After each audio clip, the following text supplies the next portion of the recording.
Queridos, vamos abrir em Efésios no capítulo 6, por favor. Nós estamos falando sobre batalha espiritual e hoje eu tenho certeza que você sairá daqui mais adestrado. Eu me lembro que quando eu servi o quartel, nós tínhamos constantemente, ainda mais na época de conscrito, né, que é aquele soldado. Gostou, né? A gente tinha aula de manhã, de tarde e de noite. E cada aula era ministrada por um sargento, um tenente. E não tinha descanso, amados. Naquela ocasião, eu te digo uma coisa, era chato pra caramba. A gente dormia, aí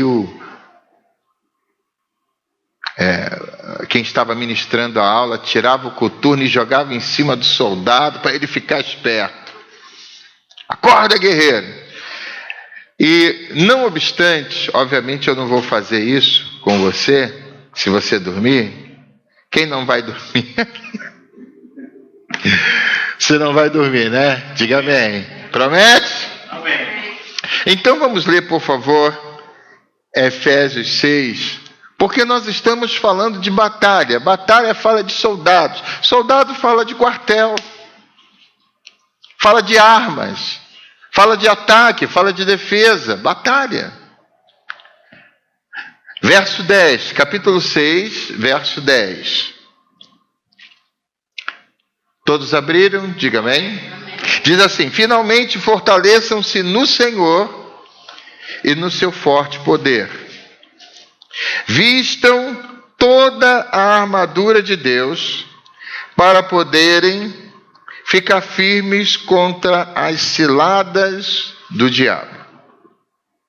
Pois a nossa luta não é contra seres humanos, em algumas versões, luta contra a carne, contra a sangue, mas contra os poderes e autoridades, contra os dominadores deste mundo de trevas, contra as forças espirituais do mal nas regiões celestiais. Por isso, vistam toda a armadura de Deus, para que possam resistir no dia mau e permanecer inabaláveis depois de terem feito tudo. Bom, vamos orar. Pai, obrigado pela tua palavra, que é lâmpada para os nossos pés, luz para o nosso caminho. Senhor, que a tua palavra hoje nos ajude a vencer as batalhas que estão diante de nós. E já te louvamos pelas instruções desta noite. Em nome de Jesus, quem pode dizer amém? Amém. Queridos, em vezes me dá a impressão de que nós cristãos, quantos cristãos temos aqui? Diga glória a Deus. Glória a Deus. Às vezes me dá a impressão que nós cristãos entramos em uma batalha espiritual em desvantagem, pois atribuímos um alto poder ao diabo, sendo este, segundo a palavra de Deus, derrotado e está debaixo dos nossos pés. Amém. Quantos creem nisso? Amém. Amados, se o diabo está debaixo dos nossos pés, segundo a palavra, e se está derrotado, obviamente a vantagem não é dele, mas é minha e é sua. Mas eu vejo, amados irmãos, que têm mais medo do diabo do que medo de Deus. Ai, eu vi um vulto. Ah, eu vi aquilo. Ah, fulano fez uma obra de feitiçaria, de macumbaria para mim. Ah, há um pavor. E parece que nós entramos nas batalhas espirituais com desvantagens. Assim eu vejo. E amados, eu confesso que eu particularmente, eu vou falar por mim agora, eu sustentava um medo demasiado em meu coração do diabo. Eu também já tive muito medo do diabo. Eu me lembro que antigamente, hoje em dia, por conta da crise financeira, não se faz mais aqueles despachos nas esquinas. Você se lembra? Hoje em dia o despacho é com caldo quinó, porque a maré está tão brava para alguns que não tem mais como fazer, matar cabrito, essas coisas todas. Mas antigamente, amados, eu via aquela coisa, aqueles trabalhos assim, né, chamados. Rapaz, eu tinha um medo, tinha um pavor, me subia ao coração. Aí alguém, um pouquinho mais experiente do que eu, disse assim, ó, todas as vezes que você passar por uma esquina e tiver essas coisas, diga assim, me dá licença. Eu acho que a irmãzinha também teve a mesma experiência do que eu. Aí falou para mim, e todas as vezes que eu passava, eu, coitado, naquela inocência, licença. Eu acho que eu me sentia até um pouco melhor com aquilo. Pelo menos psicologicamente não me afetava tanto. E amados, aí nós vamos crescendo, graças a Deus, não só a estatura, mas também na palavra. Vamos ver que isso é a maior idiotice do universo. Nós sustentamos. E amados, ouça, quantos me ouvem? Amém. Não é fácil você tirar um medo do coração. Eu vejo pessoas que têm um pavor de barata, quer ver o diabo, mas não quer ver uma barata. É quase a mesma coisa. Para você tirar um medo de você, não é fácil. O medo parece que ele encontra um lugar no coração do ser humano que para sair é um problema sério. Você que está de fora, meu Deus, essa pessoa tem medo de barata. Você é 2.000 vezes maior do que uma barata e você consegue ser intimidado por um bichinho desse tamanho. Amados, e o que eu quero dizer é que eu tive durante esses anos, tendo que tomar posse da palavra, palavras como essa, que o diabo já foi derrotado na cruz do Calvário, não há meia vitória, mas a vitória da cruz foi completa. Amém. Diga, a vitória da cruz foi completa. Você ama a mensagem da cruz? Amém. A mensagem da cruz é vitória completa. Amém. Diga, vitória completa. Vitória completa. Ora, se a vitória é completa, eu tenho que viver em vitória. E por favor, não confunda isto, tá?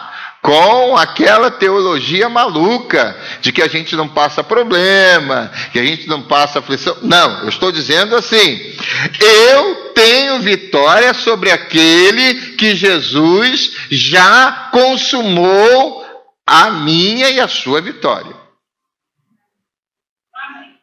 Quando é que o diabo ganha força contra nós? Quando nós não acreditamos na nossa vitória.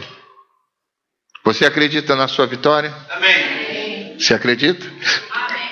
É só você tomar posse dela. E amados, volto a dizer, não é de um dia para o outro. Você tem que dizer, não, Jesus já consumou na cruz. Eu vou ter lutas, mas vou ter vitórias. Ok? Eu vou passar pelas aflições da vida, como Jesus disse, mas o próprio Jesus disse, tem de bom ânimo, eu venci. E você vai vencer também. Amém.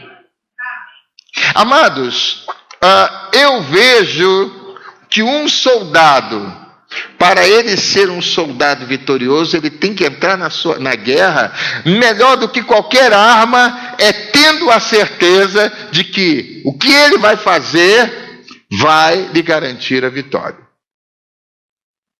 Eu fico temeroso quando eu vejo um soldado com medo. A gente às vezes vê filmes que tem aquele Resgate do Soldado Ryan, né? Aquele filme ali tem cada soldado medroso. Eu fico imaginando, amados, você vai para uma guerra com um medo tremendo. Eu acho que a gente tem que, como soldados de Cristo, diga glória a Deus, entender esta verdade. Porque o diabo sempre vai se fazer de vencedor sobre nós, a dizer: olha, eu vou tocar na sua família, olha, eu vou pegar fulano, pegar ciclano. Eu me lembro uma certa feita, eu tive um sonho, mas esse sonho foi uma revelação, que eu corria, e de repente o diabo, na forma de um grande gorila, parou diante de mim. Quando ele tentou me pegar, ele disse assim: eu não posso te pegar. Mas ele disse assim, me ameaçou: eu te pego na esquina. Como é que ele vence? Tentando intimidar você. Já viu aquele baixinho folgado tentando encarar um cara alto? Como é que ele tenta vencer? Intimidando. Porque quando você se sente intimidado, as suas forças diminuem. Mas quando você toma as armaduras de Deus, eu quero te dizer que o diabo não pode te tocar. Amém? Amém? Diga: o diabo, meu adversário, não pode me tocar. Não pode me tocar. Para isso se manifestou o Filho de Deus. Amém. Para destruir as obras de Satanás. Amém. Amados, aí voltando ao ponto, eu tive que trazer muito isso à minha mente. Eu tive que trazer essas verdades. Eu tive que trocar as verdades da palavra pelas mentiras que eu sempre aprendi. Porque na vida, como a gente aprende mentira? Por exemplo, simpatia. Quantos já fizeram uma simpatia? Não precisa levantar a mão. Meu pai, quando não cristão, ele fazia uma simpatia para você não ter problemas pulmonares. Ele pendurava um negócio assim atrás da porta. Eu falava: pai, o que é isso? Ah, é uma simpatia que eu aprendi. Então a gente tem que desconstruir. Temos que substituir essas coisas que a vida toda a gente vem aprendendo para tomar posse da palavra. Quantos querem fazer isso? Diga glória a Deus. Olha, amados, isto determina a minha e a sua vitória. Se você decidir mudar as coisas antigas que você aprendeu pelas coisas novas da palavra, eu te garanto, vai custar um pouquinho, mas quando você pegar o fim da meada, vai ser difícil te abater. Então, amados, e essas todas coisas foram sendo destronadas na minha vida, como devem ser destronadas na sua vida também.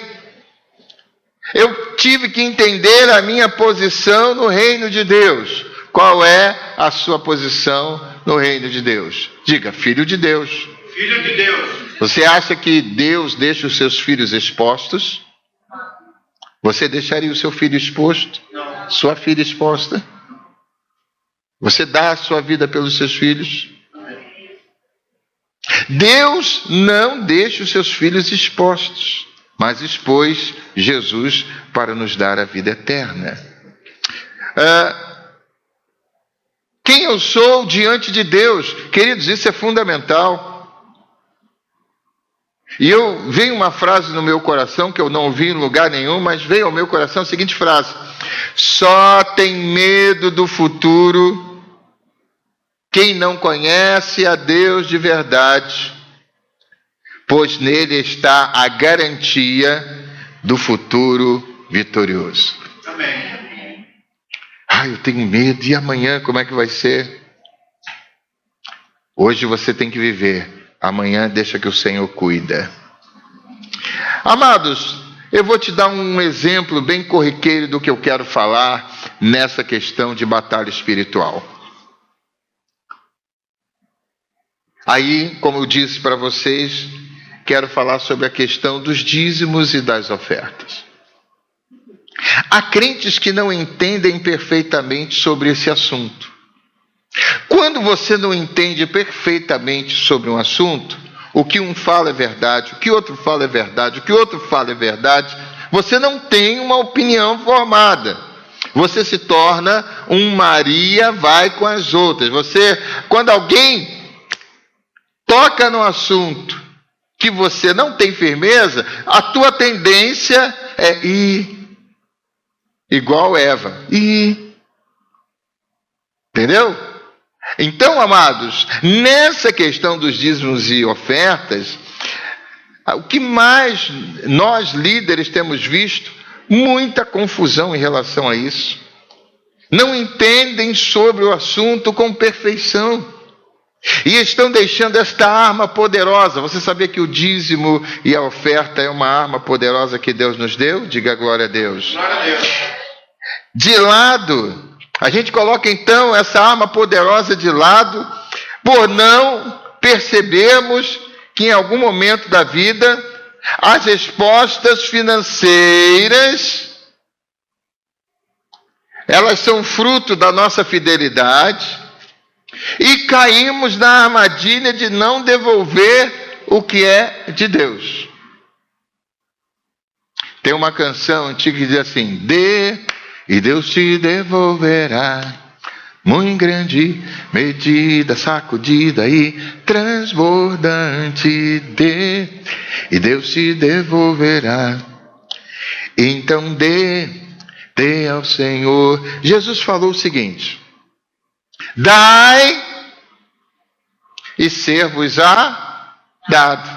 Boa medida, transbordante, recalcada, sacudida. Quem falou isso é fiel? Amém. Então, amados, e nós retemos o que pertence ao Senhor e caímos num erro tremendo. Amados, o contrário disso também acontece. Vamos dizer assim, você recebe uma quantia suntuosa.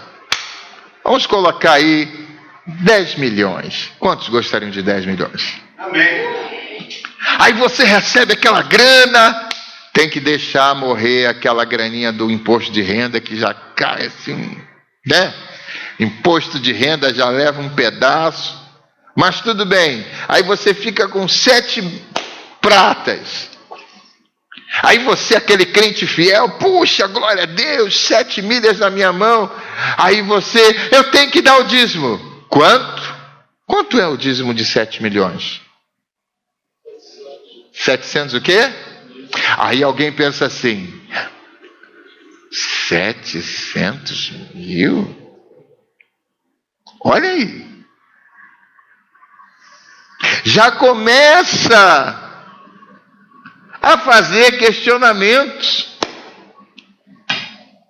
Uma vez alguém disse assim: pastor, eu tenho que dar o dízimo do 13º salário? Eu disse assim: meu irmão, o que você acha? Ele: não, é que, o que você acha, meu irmão? Interessante, você já viu que quando se fala de grana, nós temos uma pergunta. Eu tenho que fazer assim, assim, assado? Mas deixa eu te dizer uma coisa que você vai gostar. Aí acha esse dízimo, o nosso exemplo aqui, 700 mil, uma quantia muito alta. E ao invés de honrar o Senhor, conforme foi abençoado, o que alguns fazem? Se travam, porque alguém disse que o dízimo é uma imposição da lei mosaica. Grande engano, queridos. Como você tem que está aqui, costuma me ouvir dizer nesta hora, eu tenho dito o quê? Que Deus não está atrás do nosso dinheiro. Ouça isso. Repita então comigo. Deus não está atrás do meu dinheiro, do nosso dinheiro. Não está. Pastor, não está. Porque quando nós falamos de dinheiro, nós não podemos falar com esta visão. Puxa, Deus está de... Não! Ele está atrás do meu e do seu coração. Sem isto, nada que vem depois para Deus é agradável. Não adianta você entregar suas fazendas aos pés do Senhor sem que junto com essa entrega e despojamento venha o seu coração. Eu quero que você abra comigo, por favor, um texto que você com certeza conhece, em Lucas, capítulo 21.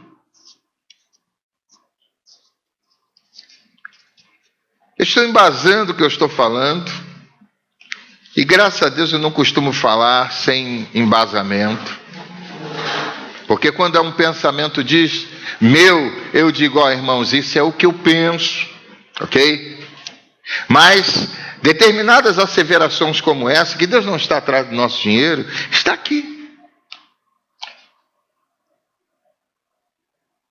Lucas 21, um texto que a gente está sobejamente sabido dele. Jesus olhou e viu os ricos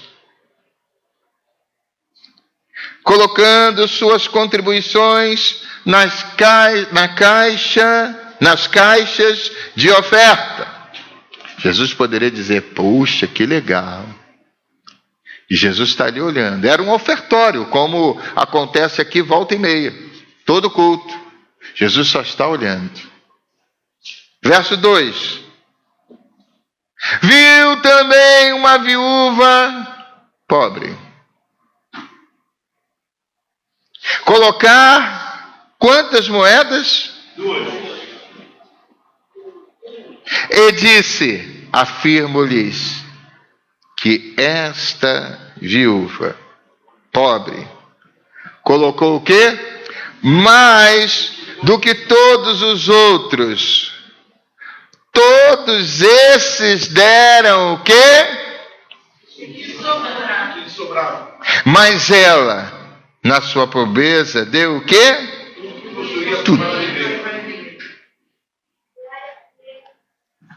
Entendeu, Carolzinha? Jesus estava atrás do dinheiro daquela turma, sim ou não? Mas atrás daquela oferta, amados, atrás das nossas ofertas, tem algo aqui. Porque eu conheço pessoas, isso acontecia muito lá na Pavuna, que a gente via, que eram advogados e tal, e tinha um dízimo mais suntuoso, que resolvia com certeza alguns problemas, mas queria mandar na igreja.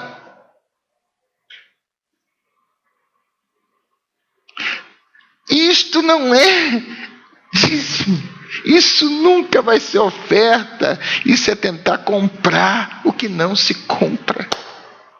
Você já tentou comprar o que não se compra? Você pode comprar a sua salvação? Pode? Quanto custa a sua salvação? Diga, não tem preço.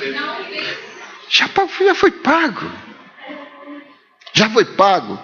Então, amados, esse texto me mostra o que está por detrás das nossas ofertas. Qual o espírito? O que Deus, o que Jesus esperava? E ele aqui identifica. O que ele diz? Todos deram o que sobraram. E agora eu entro numa outra questão. Você tem dado o que está sobrando do seu tempo?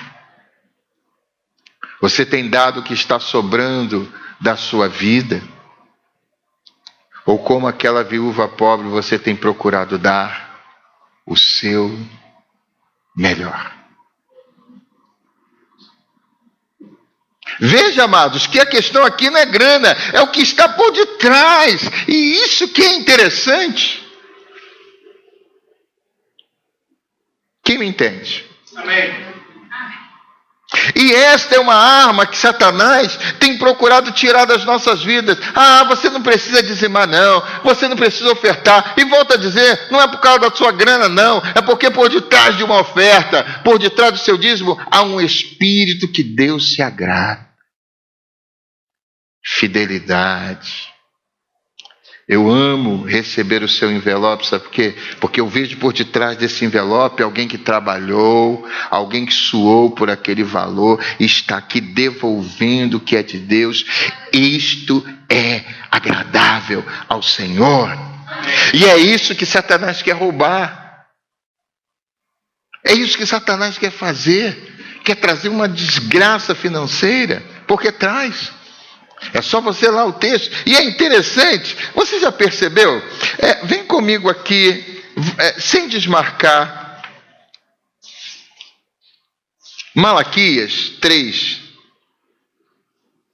Eu estava preparando essa mensagem, olha o que eu nunca tinha observado.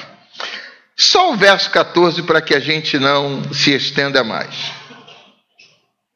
Verso 14 e verso 17.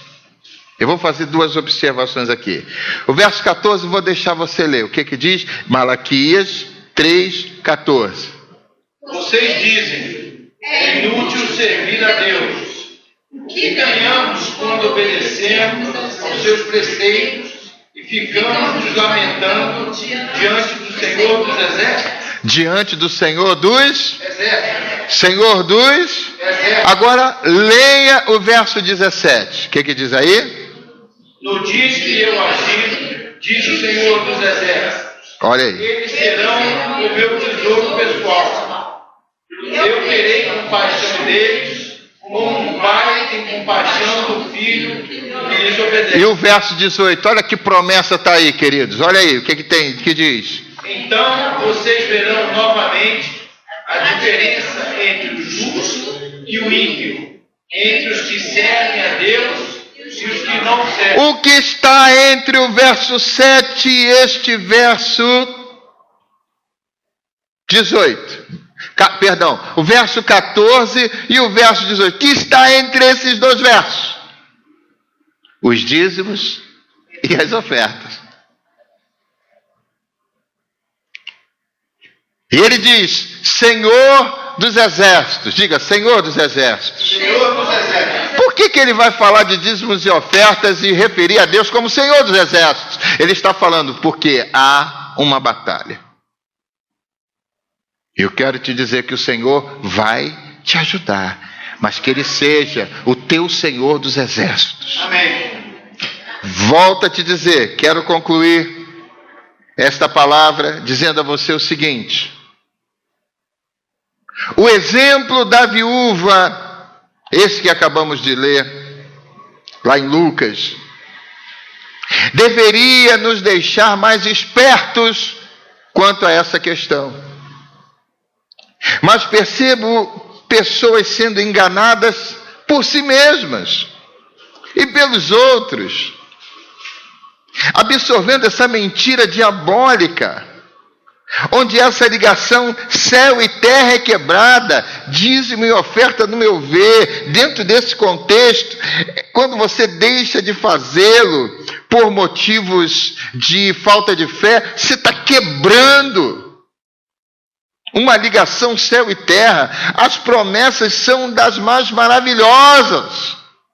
E por favor, pare com essa mentalidade, é Velho Testamento, mas Deus não muda. Os conceitos de Deus não mudam. Passarão céu e terra, mas as minhas palavras nunca passarão. Deus continua sendo Deus. Glória a Deus, amados. Tire esse negócio de, é Antigo Testamento. No Antigo Testamento também está a palavra de Deus. Tem pessoas que fazem do Antigo Testamento, execram, excluem. Engano. Super engano. Porque tudo que o diabo puder fazer para tolir o seu pensamento, Ele vai fazer. Ele não pode te tocar, diga glória a Deus. Glória a Deus. Mas ele pode mandar uma sugestão para você. Que, rapaz, dizimar para quê? Estou atrás do teu dinheiro. Gente, isso é uma das maiores bobagens. Deus não está impressionado com o seu dinheiro. Você sabia que Ele é o Senhor dos céus e da terra? Amém. Sabia que Ele é o dono do ouro e da prata? Amém. Como é que Ele pode estar impressionado com o seu dinheiro, amados? Ele está falando o seguinte: atrás da sua adoração dos dízimos e ofertas, há uma vitória espiritual. Amém. Que muitos têm perdido. Sabe por quê? Têm ouvido a voz do mundo, ou de pessoas que entendem. Queridos, perdidos. E concluo dizendo: o amigo Jesus levantou um ofertório onde muitos deixaram muito dinheiro aos seus pés, mas a viúva pobre deu mais do que todos. E o amigo observa da seguinte forma: essa viúva deu mais do que todos, porque ela deu o seu melhor. Diga para o irmão que está ao seu lado: você quer dar o seu melhor para Deus? Melhor. Ah, pastor, eu vou dar toda a minha grana. Não.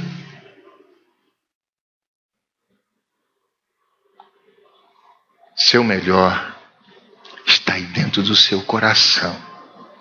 Amém. Não está do lado de fora. A consequência é que você abre o coração, mas antes disso, essa oferta ela não começa do lado de fora, ela começa lá de dentro.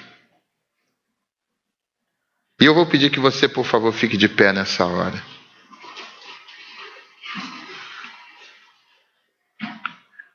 Diga assim: o meu Deus não muda. O meu Deus não muda. E Ele ainda hoje rejeita sobras. Rejeita sobras. Você sabia que Deus rejeita sobras? Amém. Esse é o meu Deus. Ele quer o nosso melhor. Amém. Venham aqui, por favor, deixa eu orar por vocês. Querido, se você vencer isto hoje, e te digo, não apenas na sua vida financeira, mas em muitas áreas, você vai ver grandes vitórias do Senhor. Amém. Eu conheço pessoas que, ao entenderem isso de uma forma muito clara, a sua vida mudou completamente. Completamente. Inclusive, houve cura no momento em que o irmão entendeu o que Deus estava pedindo dela, ou dele. Feche seus olhos, coloque a sua mão em direção ao seu coração, por favor.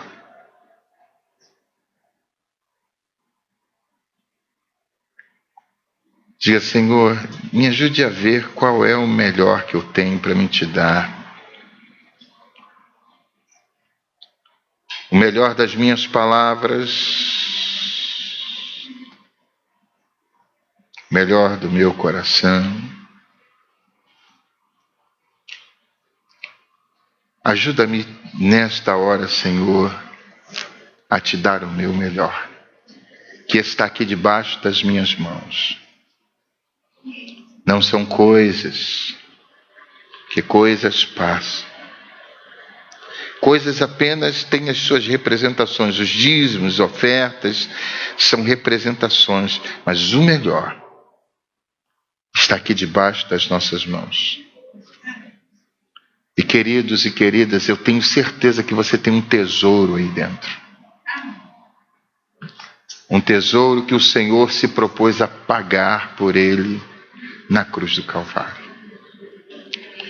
Senhor, em nome de Jesus, que nesta hora o teu povo seja abençoado pela tua palavra. Que essa batalha seja vencida. Não, eu vou dar o meu melhor. Até porque eu não sou dono de nada. O Senhor me confiou coisas que você olha aí no teu coração e veja o que é melhor. E se você puder, faça isso nessa hora. Diga, Senhor, receba o meu melhor. Porque Ele está pronto para receber não sobras, mas o teu melhor. Pai, no nome de Jesus, eu apresento o teu povo aqui, como adoradores que somos. Receba o meu melhor. Que o meu melhor seja no mesmo nível, ou perto do nível daquela viúva que arrancou de ti a admiração.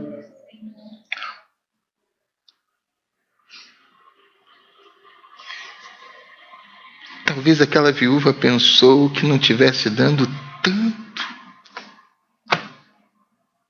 Talvez aquela viúva não tinha noção que ela conseguiu mexer com o teu coração. Simplesmente porque ela deu o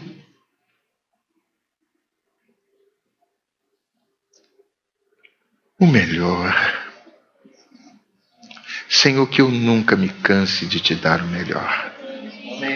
Porque quando eu te dou o melhor, eu abençoo a vida dos meus irmãos. Quando os teus servos dão o melhor, abençoo a vida de todos que estão perto deles. E é assim que acontece. E assim, meu Pai, eu te peço, leva o teu povo em paz para os seus lares, com esse coração de adorador, com esta arma poderosa, que é tirada de dentro de nós para a tua glória e para o teu louvor. No nome de Jesus, que Deus agora veja o melhor que você tem e receba como aroma suave para a sua glória e louvor. Você pode dizer glória a Deus? Glória a Deus. Você pode dar um abraço nesse seu irmão, diga assim, meu irmão, é coisa boa ser teu amigo. Deus te abençoe, rica e abundantemente.